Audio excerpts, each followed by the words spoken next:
नमस्ते।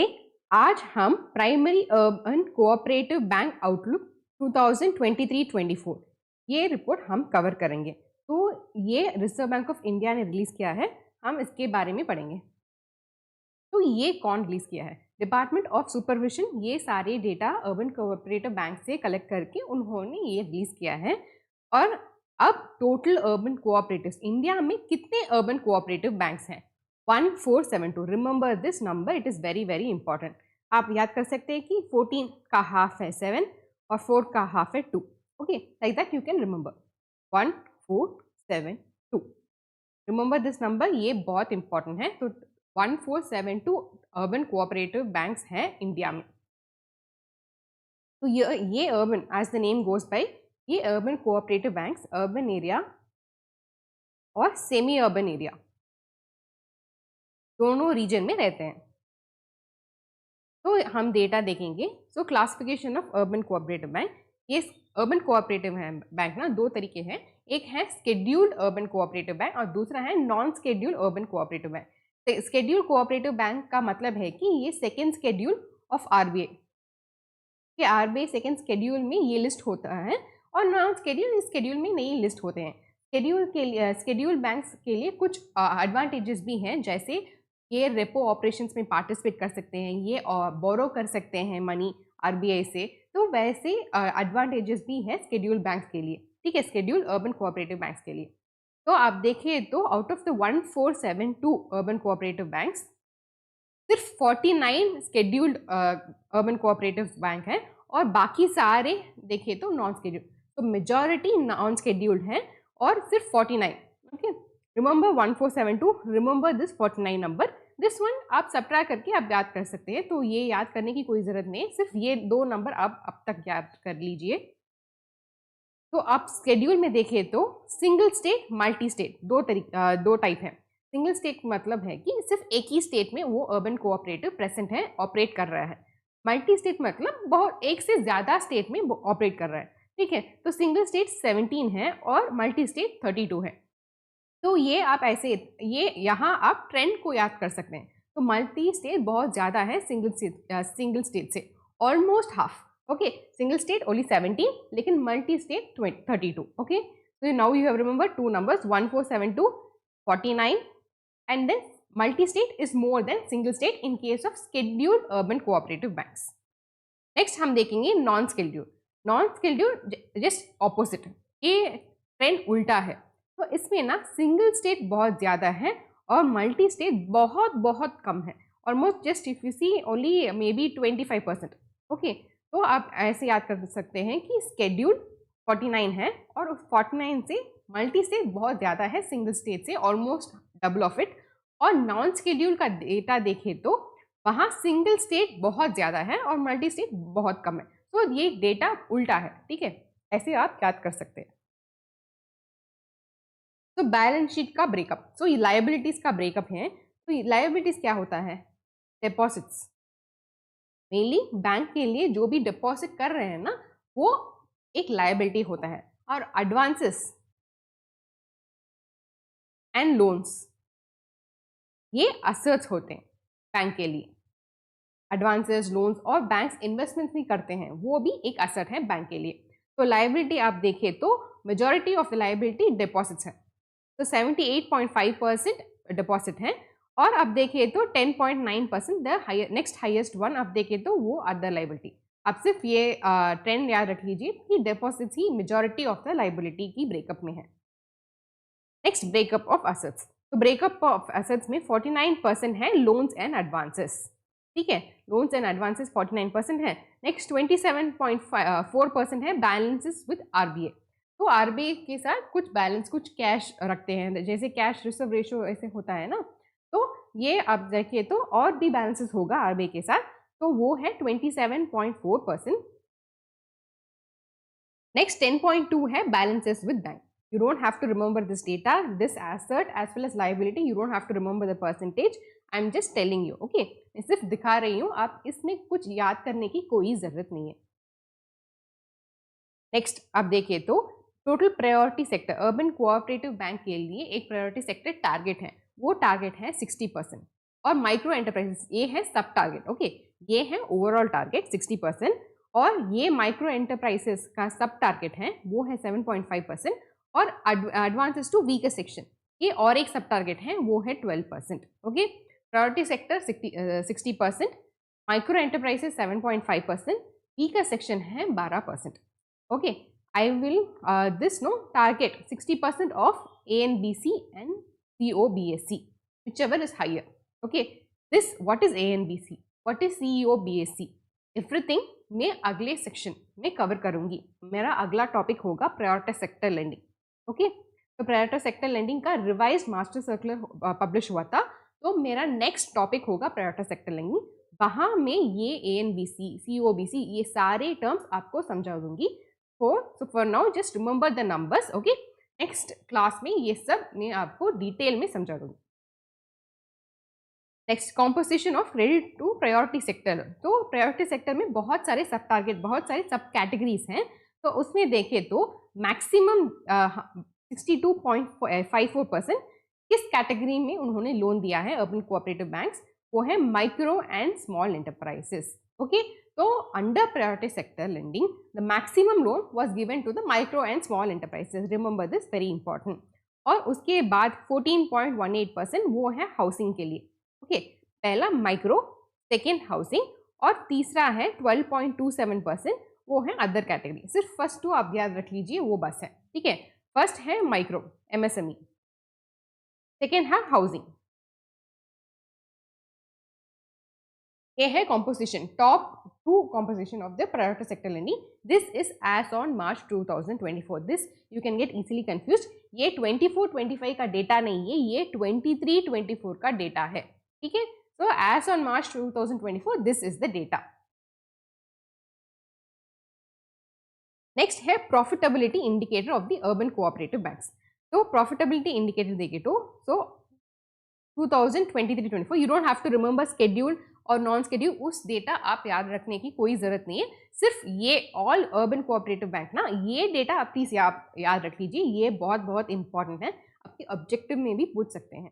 ठीक है, रिटर्न ऑन एसेट्स वो है 0.7%, तो रिटर्न ऑन एसेट 0.7% है। नेट इंटरेस्ट मार्जिन वो है 3.7%।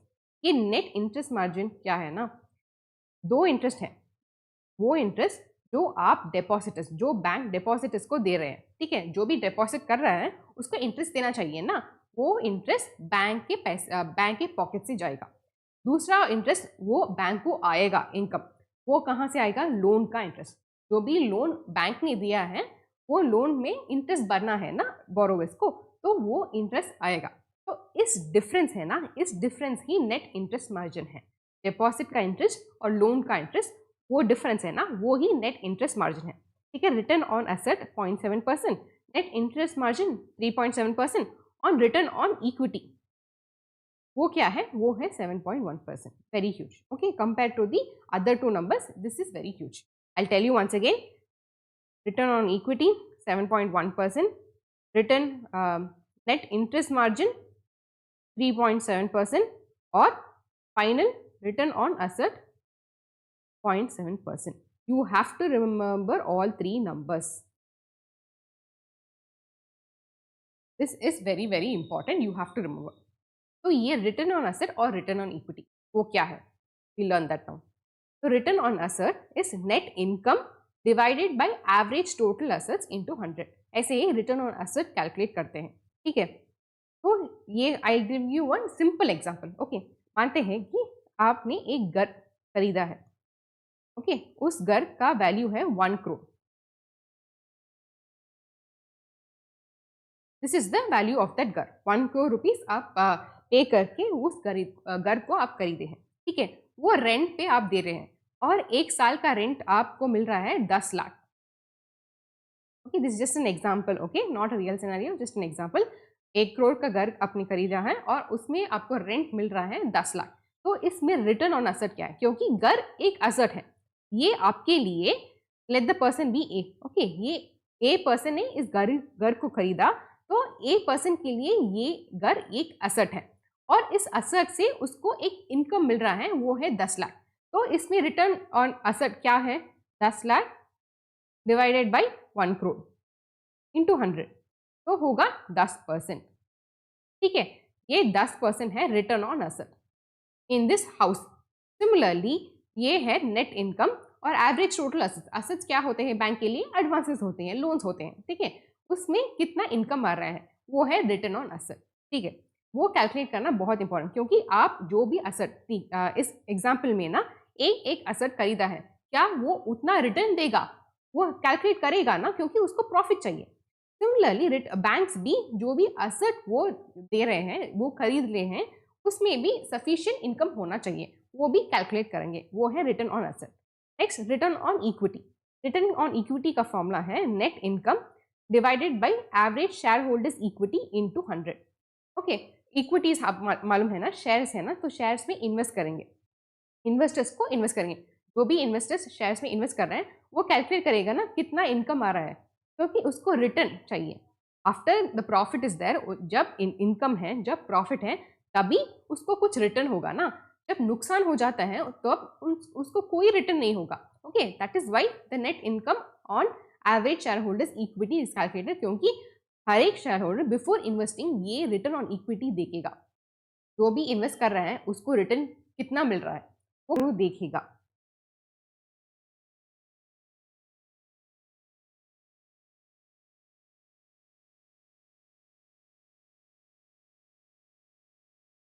और हमने देखा कि अर्बन कोऑपरेटिव बैंक का रिटर्न ऑन इक्विटी है 7.1% और रिटर्न ऑन असेट है 0.7% और नेट इंटरेस्ट मार्जिन है 3.7%। I just read the numbers while making the video, so मुझे याद हो गया, तो आपको भी याद होना चाहिए। ठीक है, और other important numbers 1472, 14 half 7, 4 half 2। Okay, and then schedule banks हमने देखा कि 49 है, और उसमें single state, multi state. Multi state बहुत ज़्यादा था, वो है 32, और सिंगल स्टेट कम था, वो है 70। और नॉन स्केड्यूल में देखें तो totally opposite, almost 80% were single state और सिर्फ 20% था मल्टी स्टेट में। ठीक है, ये है इंपॉर्टेंट नंबर्स, मैं आप रिवाइज भी कर चुकी हूँ। So return on asset, it measures how efficiently a bank is using its assets, that is loans, investment, cash, etc. to generate profit. Or return on equity, it measures how well the bank is using its equity capital to make profits for its shareholders.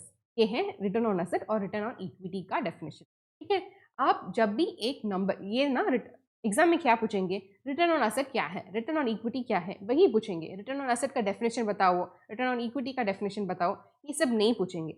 लेकिन आपको मालूम होना चाहिए, जो भी आप पढ़ते हैं ना, अब हम स्कूल में नहीं है, ठीक है, तो जो भी हम पढ़ते हैं ना उसका अर्थ आपको फुल्ली समझ में होना चाहिए। So you should know, if anyone asks you what is return on asset, then you should be in a position to answer it.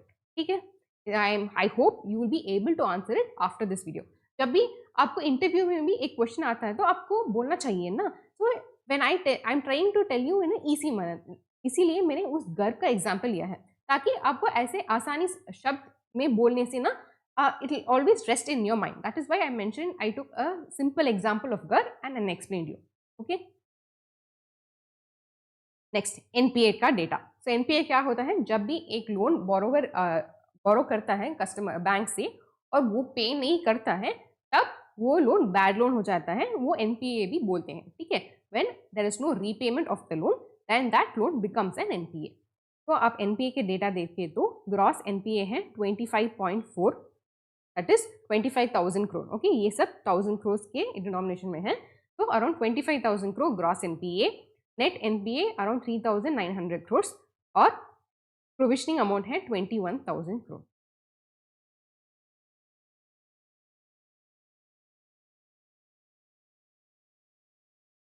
तो ये ग्रॉस, नेट और प्रोविजन कैसे कैलकुलेट करते हैं ना, तो from if you minus gross NPA है ना, इससे आप प्रोविजनिंग 21.5 आप सब्ट्रैक्ट करते हैं तो ये नेट एनपीए आ जाएगा। So when you subtract provisioning amount from gross NPA, तब आपको net NPA आ जाएगा। एग्जाम्पल मैं बता रही हूँ। Okay, let's take an example, bank A. Okay, उसका balance sheet, I am just taking the credit side, that is only the asset side. मानते हैं उन्होंने 3 टाइप का लोन दिए हैं, एक है हाउसिंग लोन, दूसरा है व्हीकल लोन और दूसरा है पर्सनल लोन, और उनका प्रॉफिट है 50 लाख। ओके, तो कुछ दिन के बाद क्या हो जाता है ना, ये पर्सनल लोन एनपीए हो जाता है क्योंकि द बोरोवर फेल टू पे। ओके, ये एनपीए हो जाता है, तो ग्रॉस एनपीए क्या हो जाता है 7 lakh. Previously there was no gross NPA, there was no net NPA, this personal loan became an NPA, उन्होंने पे नहीं किया और ये ग्रॉस एनपीए 7 लाख हो चुका है। उसके बाद क्या करते हैं ना, ये प्रोविशनिंग करते हैं। ठीक है, तो प्रोविशनिंग कैसे करते हैं, प्रोविशनिंग क्या है, तो प्रोविशनिंग है ना, वो एक amount they keep a certain amount aside. जैसे इसमें ना 50 लाख प्रॉफिट है ना, जो भी प्रोविशनिंग करेंगे उसका अमाउंट, वो अमाउंट कहाँ से आएगा, वो अमाउंट आएगा प्रॉफिट से। तो यहाँ 2 लाख मानते हैं कि वो 2 लाख प्रोविशनिंग करते हैं, तो प्रॉफिट से 2 लाख लेकर प्रोविशनिंग के लिए हटा दिया है। प्रोविशनिंग एक हेड होते हैं बैलेंस शीट में, it is one head. Okay, तो प्रोविशनिंग करते हैं, क्यों प्रोविशनिंग करते हैं, वो स्टेबल करने के लिए, financial stability, to strengthen the balance sheet, to strengthen the bank, ये प्रोविशनिंग करते हैं। ठीक है, तो प्रोविशनिंग करने के लिए कहाँ से पैसा आता है, प्रॉफिट से पैसा आता है। तो ये 2 लाख प्रोविशन को आ गया, तो ये प्रॉफिट कम हो गया 48 लाख, और नेट एनपीए, नया नेट एनपीए है 5 लाख। ओके, क्योंकि ग्रॉस एनपीए 7 लाख है, हमने प्रोविशनिंग 2 लाख प्रॉफिट से लेकर कर दिए, तो नया नेट एनपीए होगा 5 लाख। तो ये नेट एनपीए और ग्रॉस एनपीए का फॉर्मूला है gross NPA minus provisioning, you will get net NPA. ठीक है, जब हम ग्रॉस एनपीए से जब हम प्रोविशनल ग्रॉस एनपीए से हटा देते हैं तब हमें नेट एनपीए मिल जाता है। This is a very important formula to.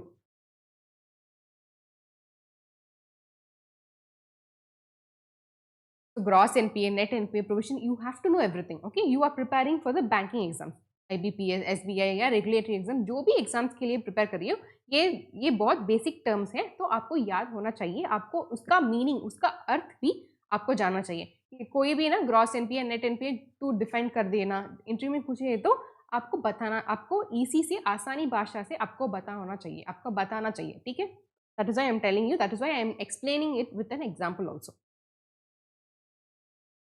तो NPA asset of NPA of the urban cooperative bank देखे तो हमने पहले वो numbers, okay, we saw 25,000 crores and then we saw that 21,000 crore provisioning. This percentage, generally they do not ask you in terms of thousands crores or something, they will ask you only in terms of percentage. Okay, जब भी exam में objective question पूछेंगे वो percentage के form में ही पूछेंगे, so you have to remember this number. जो प्रीवियस नंबर हमने देखे ना वो याद करने की कोई जरूरत नहीं, लेकिन ये नंबर आपको याद होना चाहिए।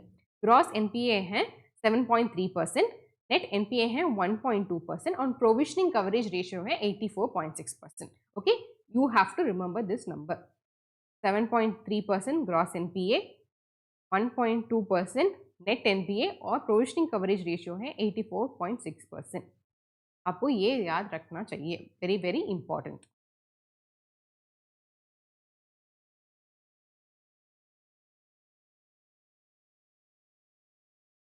नेक्स्ट है कैपिटल एडिक्वेसी रेशियो। जो भी बैंक है उनको certain amount of capital maintain करना चाहिए, तो अर्बन कोऑपरेटिव्स भी हैं ऐसे ही हैं, उनको भी कैपिटल मेंटेन करना चाहिए। तो आप देखें तो जो भी अराउंड 1328 अर्बन कोऑपरेटिव बैंक्स 12% से ज़्यादा मेंटेन कर रहे हैं capital adequacy ratio. 87 banks, 87 urban cooperative banks, they maintain somewhere between 9 and 12। Okay, 9 और 12% के बीच वो मेंटेन कर रहे हैं, और अराउंड 29 बैंक्स आप देखें तो less than 3। This is a very alarming situation. 3% capital तो बहुत बहुत कम है। कोई भी सिचुएशन आते हैं तो उनको बैंकक्रप्ट हो जाएगा, बैंक रन हो जाएगा, वो रन नहीं कर पाएंगे। तो this is very very in a very stressful situation. Okay, remember most of the banks around 1472 हमने देखा है ना, उसमें almost 85 to 90 banks they are maintaining a very good capital adequacy ratio, लेकिन 29 ऐसे बैंक्स हैं जिसका कैपिटल एडिक्वेसी रेशियो बिलो 3%। तो ये नंबर आप याद रख लीजिए, because this less than 3 is very alarming situation, इसलिए मैं बोल रही हूँ 21 आप याद रख लीजिए, हैविंग लेस देन 3%। तो आप जानते हैं ना, there are 4 tiers in urban cooperative bank. Okay, tier 1, tier 2, tier 3 और टायर 4। तो 4 टायर्स हैं तो ईच टायर 1 का मतलब है कि उनका deposit size up to 100 crore है, और टायर 2 उनका deposit size from 100 to 1000 crore, और टायर 3 इज 1000 टू 10,000, और टायर 4 है अबाउट 10,000.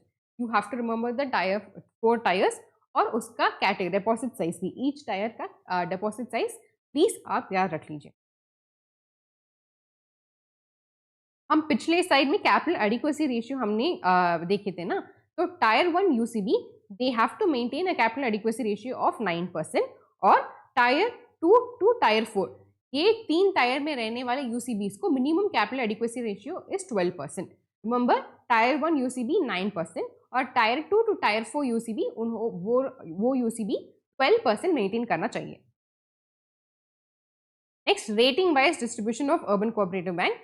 तो almost 619 urban cooperative banks, that is majority of the urban cooperative banks को रेटिंग सी मिला है. और next they get around 500, okay, 496 to 500 those banks they have received a rating of B. Okay, you just remember this. Okay, majority of the banks they have received the rating C. सिर्फ ये data, you don't have to remember the numbers. ये number याद रखने की कोई जरूरत नहीं है, आपको सिर्फ ये ट्रेंड, ये डेटा टाइप याद रखना चाहिए कि majority of the urban cooperative bank का रेटिंग है C.